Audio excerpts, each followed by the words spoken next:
Okay, so can we have our first PowerPoint, please? That would be fantastic, thank you. So we're going to be thinking today a bit about spending time with Jesus.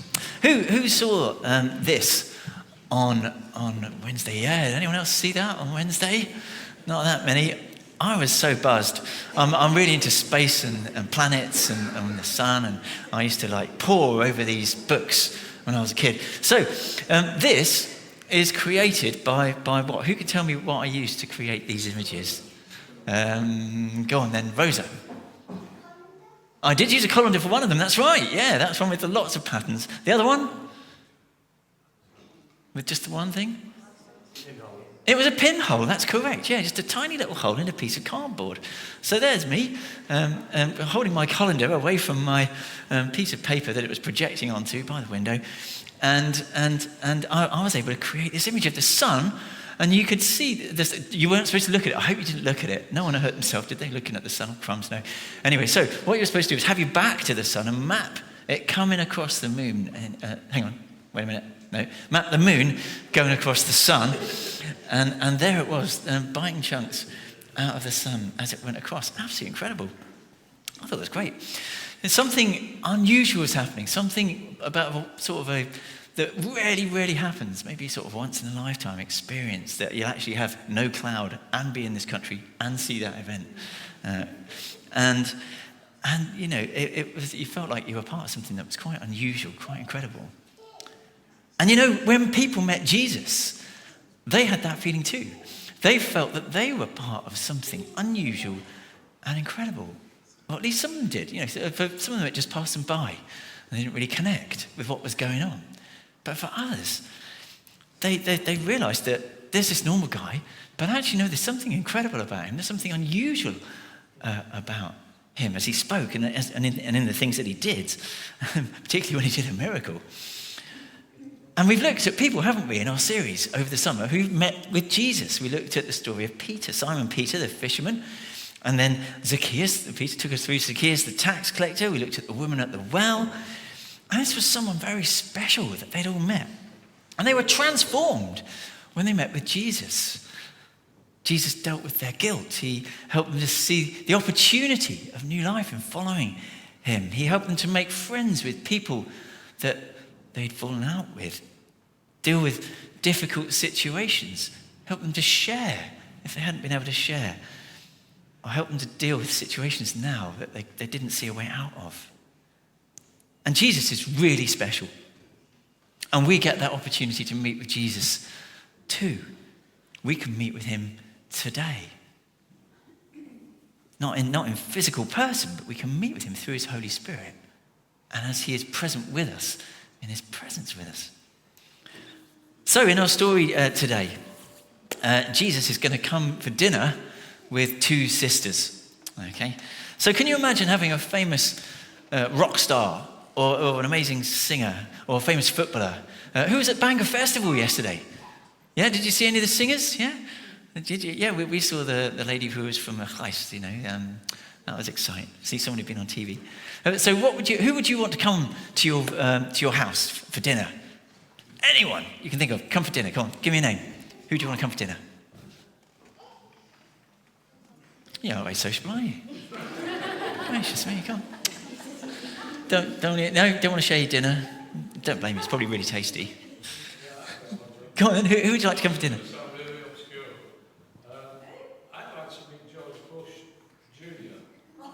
George Bush Jr. for dinner.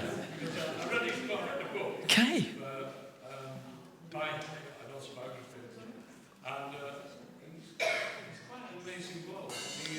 There you go. There you go. Well, we'll talk to Jeff more about that later. Jeff would like to have George Bush Jr. for dinner. Anyone else having anyone else for dinner? Who do you want for dinner, Laura? Michelle Obama coming for dinner. There we go. Yeah. That'd be fascinating, wouldn't it? She's amazing. Sarah, who do you want to come for dinner? Kenny Dalglish. Yeah. He's a footballer. Yeah. I think he might have passed away. Yeah, I think he might have. Anyway. Come on then, Monica. Billy Graham come for dinner. Yeah, that'd be brilliant, wouldn't it? Yeah. Wow. Fascinating. Olivia, can you speak up? Ariana Grande. Yeah. My son would be joining you for that one. Rosa? Nice and loud? Oh, hang on, you're going to have to say it louder. Sorry. Who would like for dinner? Christina Hoff. Artemis 2? Astronaut. Oh, wow, gosh.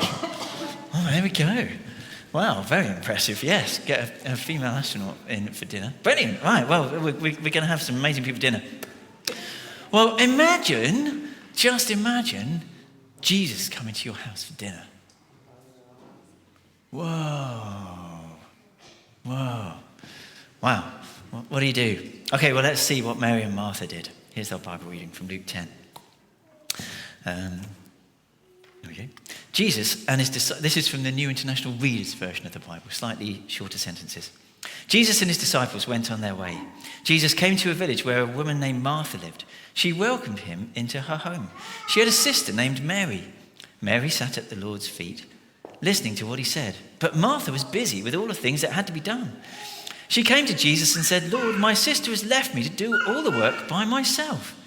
Don't you care? Tell her to help me." "Martha, Martha," the Lord answered, "you are worried and upset about many things, but few things are needed. Really, only one thing is needed. Mary has chosen what is better, and it will not be taken away from her." Super. So, well, then let's think then a bit more about spending time with Jesus. So why? Not how, not what do we actually do to spend time with Jesus, but why is it so important to spend time with Jesus? Why? Why should we do that? There's lots of things that we need to do. Who's got any DIY that they need to get done? Yeah, I've got some. Yeah. Andrew? In order to listen. In order to listen? Well, just so because listening is good?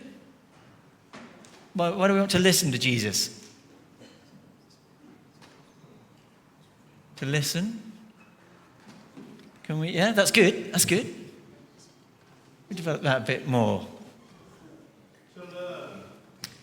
To learn. Yeah, so if we listen to Jesus, then we might learn from what he says. Yeah? So we might be in, and there's sort of different ways that can happen, isn't there? Because, let's develop that in a minute. Joshua. Spend time with God. Yeah, that's right. To spend time with God. That's right. Yeah, well done. Spending time with God. Yeah. With God. And Olivia? With fellowship. That's right. Yes, that's right. Fellowship. That's right. Yeah. So why do we want to spend time? Why do we want to spend time? There was a hand up there, Adrienne, wasn't there? For the sheer joy of being with him. Joy for being in his presence. Okay, yeah. His presence, that's right. So yeah, that's right. What difference does it make being in Jesus' presence? Ellie? To know him. Yeah, so we can learn in two ways, can't we? One is to know Jesus. That's right. And another is to learn what to do. To learn what to do. That's right, yeah. And when we listen, we can learn, can't we, about what to do. Monica? Because you want to be with people you love. Yeah. Being with someone you love. Being with someone you love. One you love. Yeah, why do we want to be with people that we love? Let's stay with that one. Why do we want to be with people, and then we'll have the next one. Well, why do we want to be with people that we love, Casey? You want to know more about him and grow closer to him? Yeah, growing close to him. That's right, yeah. And also, he loves us. to him, being with someone you love and who loves you. Yeah, what difference does it make to us when we're with someone who loves us? In the relationship, Okay, Gabby? it transforms us, changes us. It does, doesn't it? Yeah, that's right. Transforms us. Yeah. Well, in what ways might it transform us if we were feeling sad, or if we were feeling lonely, or if we were feeling confused? Well, okay, Timon. Makes us feel comfortable. Comfortable, yeah. Comfort. Yeah. What? Right. Guidance or instruction. Guidance, knowing what to do. Yeah, guidance, that's right. Guidance. And instruction on something that's, yeah, on how to do something. Yeah. Yeah, okay, Simon? He helps us think like he does. Ooh, yeah. Think like he does. Yeah.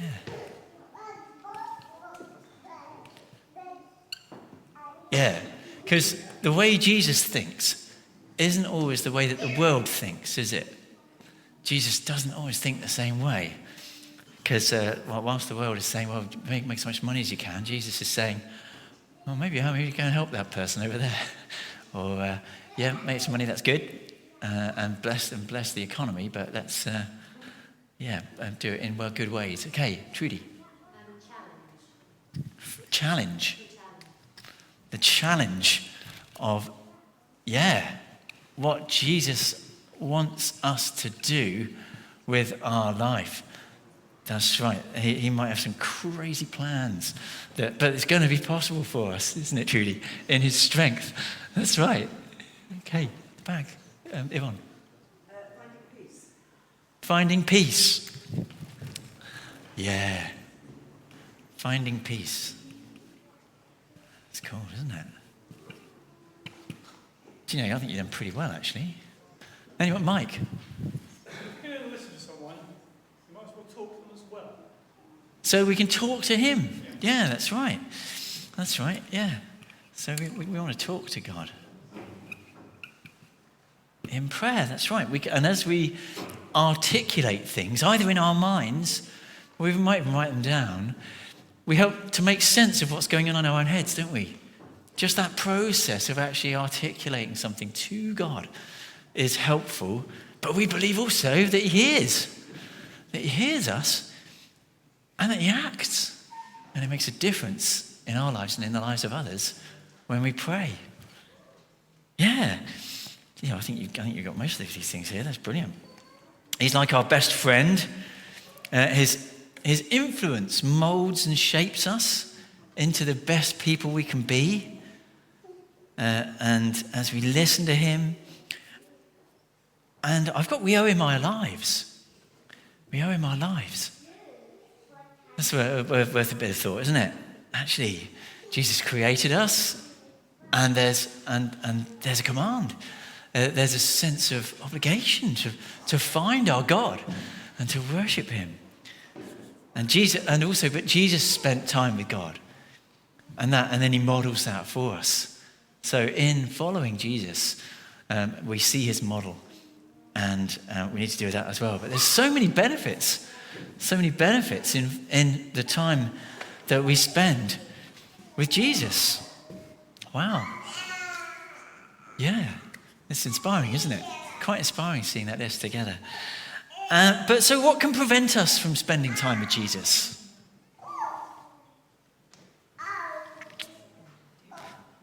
He says, reaching for his pocket.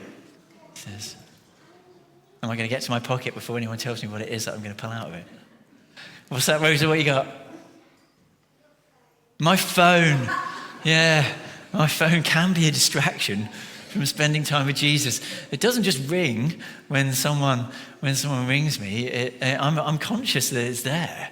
It's like this presence that's calling me, to pick it up and write something down or check something, or and I do have to be careful. I have to be boss of my phone, I know. And it's hard, and I don't always win that battle. It is a big distraction, isn't it? I've even resorted to going back to printed Bible for my Bible notes, so that I read the phone for the commentary and then read the Bible for the actual physical Bible for that bit. That's helping me actually. So it might help you too if you're a scatterbrain like me when it comes to trying to focus in on that kind of stuff. What else might distract you? I mean, my phone isn't necessarily an evil thing. I did say it's a bit of its presence, but it's not. It's really handy, actually. It's really helpful, and it's a good thing. So these things might be good things that distract us, but they might still distract us. Can you think of anything else that might distract you from spending time with Jesus?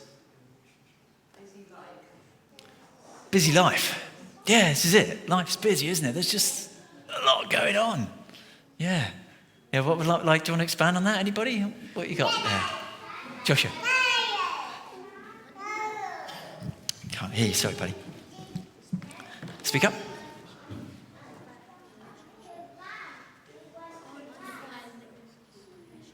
Honor the relationship. Undefined relationship.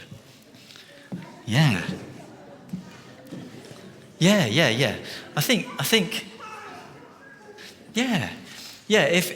If we're worried about relationships, and we're concerned about relationships that we don't really understand, and we're worried that people are, saying things about us or things like that. That can be really worrying, can't it? That can be a real distraction. Yeah, thank you. That's well done. Anything else that might distract us from spending time with Jesus? Abby? Carrying our burdens on our own. Yes, we might just get really stressed about stuff. I've done that. I'm sure others have as well. Yeah, and however many times we tell ourselves, we still carry them, don't we? That's right. Anything else that might distract us? Sarah? Work. Yeah, work might distract us, definitely. We can overwork and not have that right balance in our lives. That even means that our time with Jesus gets squashed out. That's right. Yeah. We have to put things in their correct balance, don't we? Yeah. And so none of these things are wrong, aren't they? I mean, even family and friends, even homework or school, or other relationships that are good, we still need to prioritize and make sure that we carve out time for Jesus in our lives, and that those things don't expand to just go and eradicate all of our time. We need to spend time with Jesus. So then, because he wants to bless us in all these ways. He wants to bless us. And he's made us to be in relationship with him because he loves us. So how then do we spend time with Jesus? Come on then. So you gave me a couple with fellowship. That was spending time with the people of God. Okay, Olivia? Read the Bible, brilliant. Pray, brilliant. What else might we do to spend time with Jesus? Jen? Be in fellowship, yeah. Meet other friends and Christian friends, encourage one another. Yeah. And there's many other ways as well. So we're going to be exploring some of those now in our craft.